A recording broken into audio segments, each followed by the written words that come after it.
Well, my name is John Michael Bustos. I'm from Powell, Wyoming, and I've lived there most of my life, except for when I was Montana and places like that where I went to work. But when I was in Vietnam, I started my career in the National Guard in Powell, Wyoming, Oh, really? Okay. and Montana, and um, they called the whole outfit in 1961 for the Berlin crisis. They called the outfit out of Powell, Wyoming. Actually, the National Guard engineer outfits out of Wyoming sent us to Fort Lewis for training for that Berlin crisis. And I was one of the guys. I was in Montana working over there, and I transferred quick back from the 163rd Armored to the National Guard, Wyoming, because I wanted to go on active duty. So I quit my job. But anyway, we were there for about 8 months training. And then they decided they didn't need the engineer outfit anymore, so they sent them all home, except for the three of us from Wyoming that stayed in on active duty. So we quickly re-enlisted for six years and went through more training and TO Academy and all that. And I got sent to Germany, and I was there for 4 years in a combat engineer outfit there for training. And it was a Company D of the 23rd Combat Engineers. And after 4 years, and then the Vietnam War got a little bit hot and heavy. So our battalion commander says, half of you guys are gonna be going to Vietnam. I just came from there. He says, I know you're gonna have to be trained. We're gonna train you and train you and train you, and then probably more than half of you will be going over there. But it was a combat engineer outfit. Combat engineers have all the necessary equipment to do all kinds of heavy work or whatever, But we also had the firearms on our track vehicles. It's an M113 track vehicle, on the side, on the 50 caliber out the front, all this stuff like that. That was my gun. But anyway, that's what the Vietnam consisted of for me, the way I went about getting there.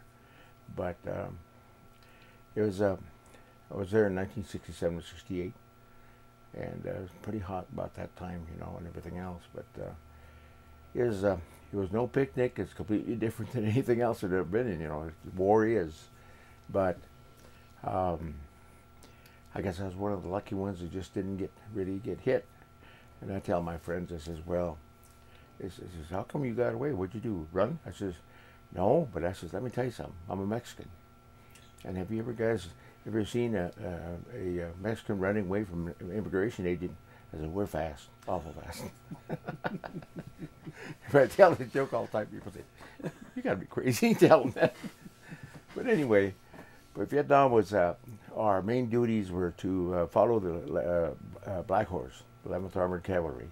That's who our unit supported with engineer equipment and whatever they needed.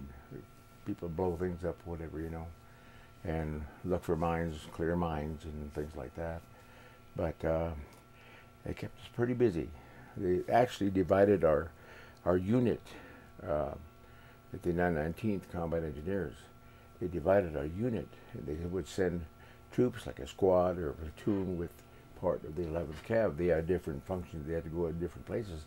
So they divided our groups up, and we went with them to provide the engineer backup, see. And so we got in on a lot of the same stuff they did. 11th Cav was one of the meanest outfits there. They were never overrun by anybody. And but it was interesting during the whole time, just watching and being with those guys. It's just somebody said, would you do it over again? So yeah, I would. I says, you don't love war, you don't love things like that, but I says, but when you're in a situation like that, you do what you have to do, and look out for your men and everything else. Our troops were fairly young, fresh out of high school and everything else, and they were trained, but we had to finish up the training with them because they just, and I'd already been in for, a few years, so, but everything in that situation was surprising. It was just, like I said, no picnic, but you learn how to get along with guys. The younger guys, you kind of was a father to them, because a lot of them were really scared. They're, you know, and they got over there, and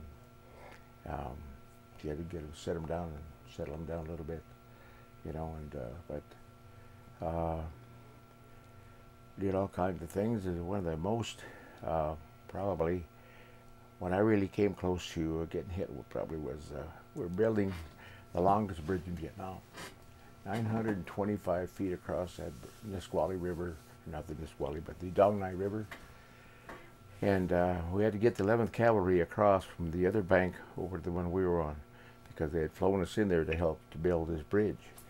And there's 5 of us out of the 919th that went there, and they took us over by helicopter. We unloaded, and the bridge was just arriving there for us to start helping them put that thing across. Big old floating bridge in 46. Oh yeah. And a lot of work to it, but we started working on it. Everything we needed to do, get the cable across to the other side, tie it off, you know, and then start putting the thing together. And everyone knew exactly what their job was to do, so we just started working on it. And within 2 hours, we had that thing across, and the cavalry was on the other side waiting. Yeah, we got them across, and even my own track vehicle was going down the road. So we had the helicopter was going to pick us up. But anyway, we got it across and started tearing the bridge down. And I think we had 2 floats left. And Charlie, the enemy, started lobbing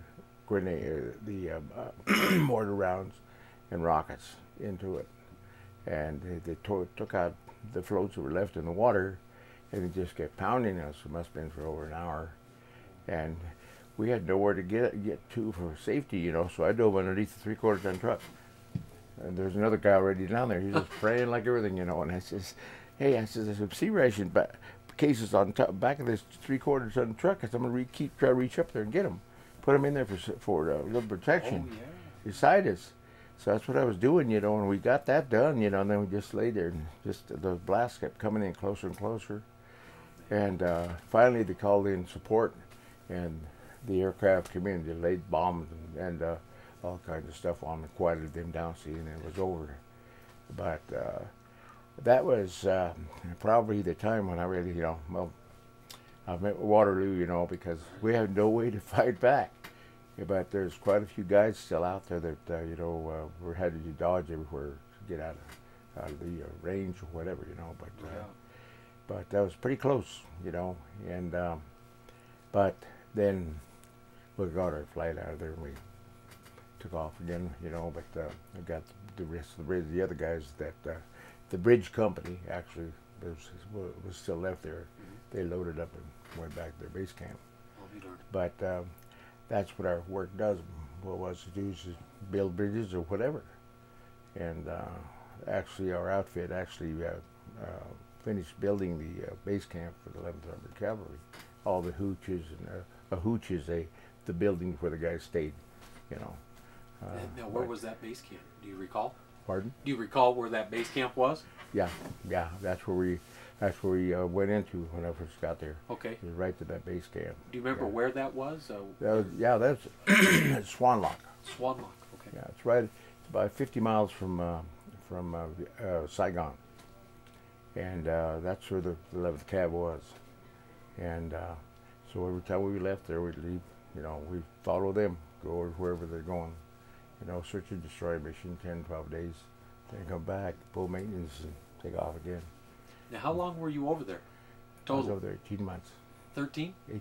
18 months. Yeah. Oh, my heavens. But and you saw the Tet Offensive too, didn't you? yes, yeah. 68. And one of the things that really puzzled me was Christmas Eve of 1967. They called a ceasefire. Nobody could fire a shot for 24 hours. Charlie get the word? He must have, because they didn't fire either. But anyway, but the thing is, it was funny, but the guy sitting there says, Christmas, that's a heck of a place to be spending Christmas. I says, yeah. Hey, there's no war on right now. So what are we going to get for a Christmas dinner? I says, look for that turkey loaf and those sea ration cans. So they did. And of course, sea rations, that's what we had then, you know. And they were good. They were good if you warmed them up, you know. Mm-hmm. But we used composition C4 explosive, a little ball about that big, put it in the bottom of that cracker can, and light it, and it heated up our sea rations for us. Just don't stomp on it. All right. But you know, that's something that puzzled the guys. They says, why? How, well, if they can stop it 24 hours, why can't they just stop it completely? Good question. But you know, and just little things like that. And these young guys just, they all grew up. I tell you that. They're real quick, and but they were just they had problems with a lot of things. You know, we were back at base camp. The siren come on, and guys, you just automatically roll out of that bunk, grab your flak jacket, and grab your rifle, grab your boots, put them on. Don't worry about the rest of your stuff. Head for that fence, you know. You're right. But it's just things like that you learn real quick. But if you haven't never been around an area like that, you know, just these guys really grow up fast, you know. But you got them from all over Jersey, New York, you know. The difference in people from Montana, Wyoming, you know, a lot of difference. But I can't say that I enjoyed it, but it was just part of my duty, you know. Right. And over there I was a staff sergeant. And then when I came home, well, then I went back to the Guard, actually, and, you know, when... Did you finish out your 20 then? Or? Yeah, I'd pretty close 27 years. Good total. for you. Yeah. Good for you. I went in 1956, you know, in 1985 I was done. How about that? But I retired. That's right when I went in. I retired as first sergeant, so I went up the ladder. Congratulations, that's good. Thank you. That's excellent. It was quite a deal, but you know, I went to a lot of the schools and the leadership schools. I even applied to become an officer, but they said you're too old. I was pushing 30. I guess wisdom and experience and all that doesn't count for anything at that age. I No. thought you were going to tell us you were too good looking. No, it's just one of those things, you know. But we have reunions every year with the 11th Armored Cavalry. We'll be working on our 30th reunion consecutive in down south. You know, this year. Are you going? And I don't know. We've been from Florida all the way to California already. I bet. All of these right here. Those are all the reunions. That's Yeah. wonderful. That's Yeah. wonderful. And but they're fun because you get to see the guys again. Yeah. You know, it's something else that 1 year to year, you know, you might see a different group of guys you serve with, because not everybody can make them. Right. So they pick out a site 2 years ahead of time, and we make our choices for the following year and then the year after, and that's where we go. See, it gives a guy a chance, like they have it in California. Somebody live in New York, he can't afford to make it. Okay, the next one might be there. Good. And the guys get to see each other again. That's nice. That's important.